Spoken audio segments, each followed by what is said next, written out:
अस्सलाम वालेकुम, कैसे आप सब लोग? अल्हम्दुलिल्लाह मैं भी बिल्कुल ठीक हूँ। उम्मीद करती हूँ आप सब लोग भी बिल्कुल ठीक होंगे। अच्छा, मेरी कोशिश ये होती है कि जो चीज़ मुझे समझ आए वो मैं आप लोगों की नॉलेज तक भी लेकर आऊँ, और मकसद यही होता है कि किसी एक शख्स को भी वो बात समझ आ जाए तो क्या पता हमारी बख्शिश का ज़रिया बन जाए। तो आज मैं एक टॉपिक के बारे में बात करने जा रही हूँ, वो है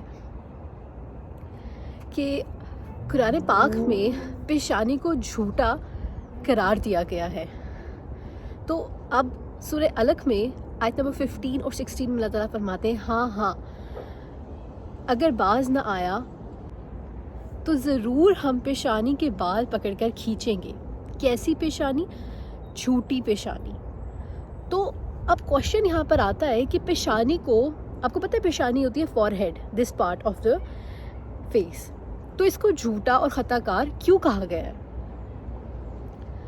क्योंकि देखिए, हम लोगों को जहाँ तक हम लोग की नॉलेज है कि डिसीजंस जो हैं वो दिल से लिए जाते हैं या दिमाग से लिए जाते हैं। हम कहते हैं सोच समझ के फ़ैसला करो, तो फिर ये फॉरहेड कहाँ से बीच में आ गया?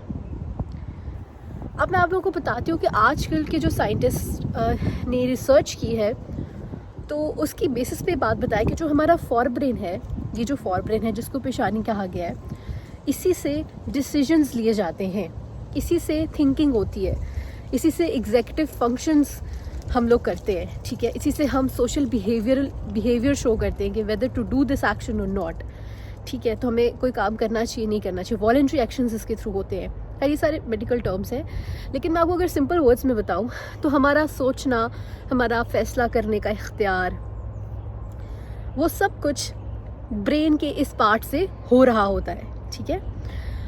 कहा जाता है कि अगर ये पार्ट कट कर दिया जाए, अल्लाह माफ़ करे, गॉड फॉरबिड्स, अगर ऑपरेशन हो, अगर कोई एक्सीडेंट हो और किसी बंदे का ये वाला हिस्सा, ब्रेन का फॉरहेड वाला हिस्सा निकाल दिया जाए, तो इंसान ना फैसला ले सकेगा, ना उसकी सोचने समझने की सलाहियत चली जाएगी, उसको नहीं पता कि उसने कैसे बिहेव करना है और नहीं कैसे नहीं करना। तो इसी बेसिस की वजह से, क्योंकि सारे मेजर फंक्शन, देखिए हमें जो डिसीजन लेना होता है, हमें हमारी सारी थिंकिंग, थॉट प्रोसेस हो रहा होता है, सब कुछ यहाँ हो रहा है, इसी बेसिस की वजह से पेशानी को झूठा और ख़ताकार करार दिया गया है। तो अब देखिए आपके, जब हम बीइंग अ मुस्लिम, हम लोग जब सजदा करते हैं, जब हम अल्लाह ताला के सामने अपनी पेशानी को रख देते हैं सजदे की हालत में, ठीक है, तो अब आप लोग मुझे ख़ुद बताएं कि एक इंसान उस चीज़ को क्या पोर्ट्रे कर रहा होता है कि अल्लाह ताला, मैं आपके आगे सजदा ज़ेर हूँ, मैं ख़ताकार इंसान हूँ, मैं गुनाहगार हूँ, मेरा अपना कोई डिसीजन नहीं है, मेरा सब कुछ आपके इख्तियार में है। आप लोगों को पता है कि एनिमल्स का ये जो पार्ट होता है वो बहुत छोटा होता है। एनिमल्स को कुछ बेसिक इंस्टिंक्ट्स का पता होता है, एक मेजर फंक्शंस, एक सोशल बिहेवियर शो करना, वो सब कुछ उनके इख्तियार में नहीं होता, जैसे एज अ ह्यूमन बीइंग हम लोग करते हैं सारा कुछ। हदीस पाक में आता है कि ए रब, मेरी पेशानी तेरे कब्ज़ाए कुदरत में है, यानी कि आप सल्लल्लाहु अलैहि वसल्लम ने भी इस बात को क्लैरिफाई कर दिया कि जो हमारा इख्तियार है, हमारा सारा कुछ अपने रब के इख्तियार में है। हम फ़ैसला नहीं ले सकते जब तक हमारा अल्लाह हमें मदद ना करे, हम सही फ़ैसला नहीं कर सकते।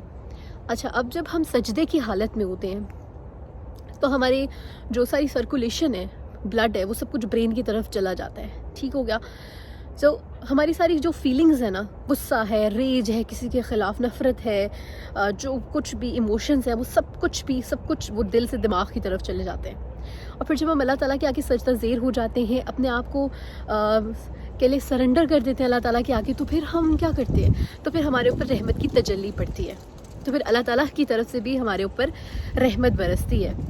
क्योंकि आपको पता है ना, ये बात तो हम सब जानते हैं, हदीस में भी है कि इंसान सबसे ज़्यादा अल्लाह ताला के करीब सजदे की हालत में होता है।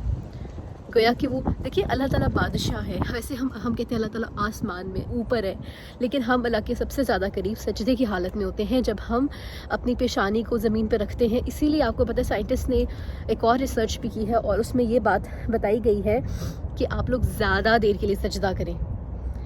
उनको तो नहीं पता कि सजदा क्या होता है, लेकिन انہوں نے کہا ہے کہ آپ اپنے برین کو فور ہیڈ کو زیادہ دیر کے لیے زمین پہ رکھیں. اس سے کیا انہوں نے بتایا کہ ریڈیشنز نکلتی ہیں جی زمین سے، اور وہ پھر آپ کو کام ڈاؤن کرتی ہیں، اور وہ سارا کچھ ریسرچ ہوئی. آپ جا کے اس بات کو پڑھ بھی سکتے ہیں، سرچ بھی کر سکتے ہیں.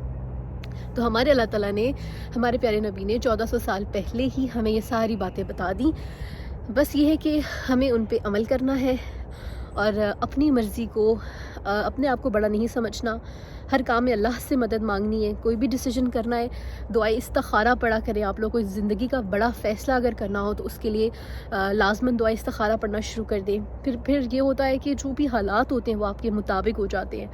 اگر وہ چیز صحیح ہوتی ہے تو somehow اللہ تعالیٰ کی طرف سے ذریعہ وسیلہ بن جاتا ہے. اگر وہ چیز صحیح نہیں ہوتی تو پھر وہ بخود آپ کی زندگی سے وہ چیز نکل جاتی ہے. تو بس اللہ سے مدد مانگیں. اللہ تعالیٰ آپ کو ہر چیز نوازتے ہیں، اور کیونکہ وہ غفور رحیم ہیں. امید کرتی ہوں کہ آپ کو میری باتیں سمجھ آئی ہوں گی. اپنا بہت خیال رکھیے گا، اور مجھے بھی دعاؤں میں بہت یاد رکھیے گا.